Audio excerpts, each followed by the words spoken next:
Tim Kuasa Hukum, korban penusukan Letkol Purnawirawan Haji Muhammad Mubin di Lembang.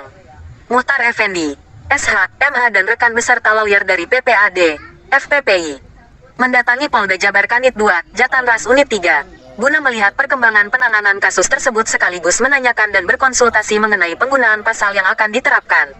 Dan berkonsultasi untuk pelaporan saksi yang berada di lokasi, tetapi membiarkan penusukan yang menyebabkan kematian, dan kebohongan dalam melakukan persaksian. Kanit 2 ya, Subdit 3, Pak Denny itu. Yang pada intinya adalah yang pertama, kami menyampaikan bahwa sesuai dengan apa yang disampaikan oleh Kombes Polisi Ibrahim Tompo pada konferensi pers yang terakhir, yang menyatakan bahwa keterangan yang semula yang semula itu dinyatakan tidak benar. Nah, sesuai dengan pendalaman yang dilakukan oleh pihak kepolisian, berarti ada pernyataan saksi ya, yang tidak sesuai dengan fakta yang sebenarnya di lapangan. Sehingga kami tim advokasi ini menyimpulkan bahwa keterangan saksi itu adalah keterangan yang bohong. Maka kami akan berniat untuk melaporkan saksi-saksi tersebut. Nah, kebetulan data yang kita pegang ini sudah ada 2 orang saksi yang akan kita laporkan kepada kepolisian berkenaan dengan keterangan bohong tadi. Karena jelas keterangan bohong dia merugikan korban, dan ini beritanya sudah bergulir ya, sudah bergulir di publik yang menyebutkan bahwa sebelum kejadian terjadi perkelahian, kemudian korban juga meludahi. Itu tidak benar semua. Nah, dasar daripada keterangan yang saya sampaikan ini adalah konferensi persnya Kadif Humas Polda Jabar, yaitu Pak Ibrahim Tompo, yang menyatakan bahwa berita atau keterangan itu semua tidak benar. Kan itu. Kemudian yang selanjutnya kami menyampaikan kepada Pak Kanit bahwa di dalam surat SPDP itu menyampaikan ada 3 pasal.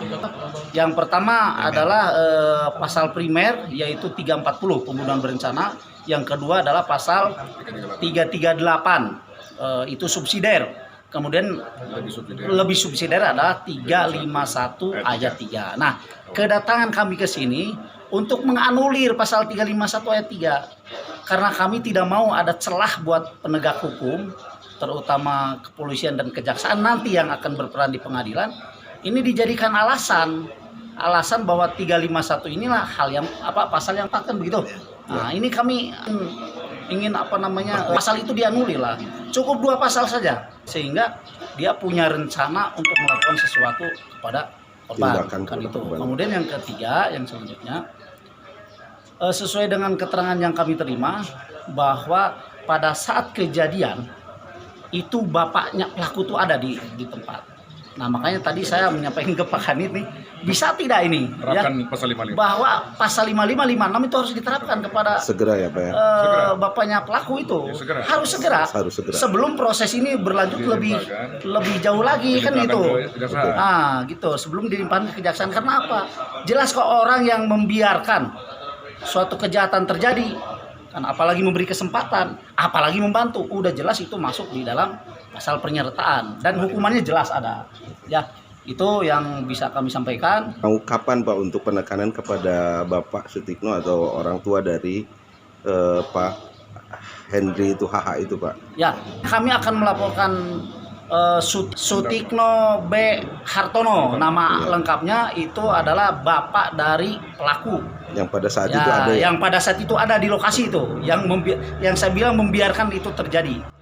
Siap. Karena jelas ini pembunuhannya menurut kami jelas terencana, dan berdasarkan keterangan juga bahwa sebetulnya korban ini tidak hanya sekali saja ya parkir di sana. Ada 2 kali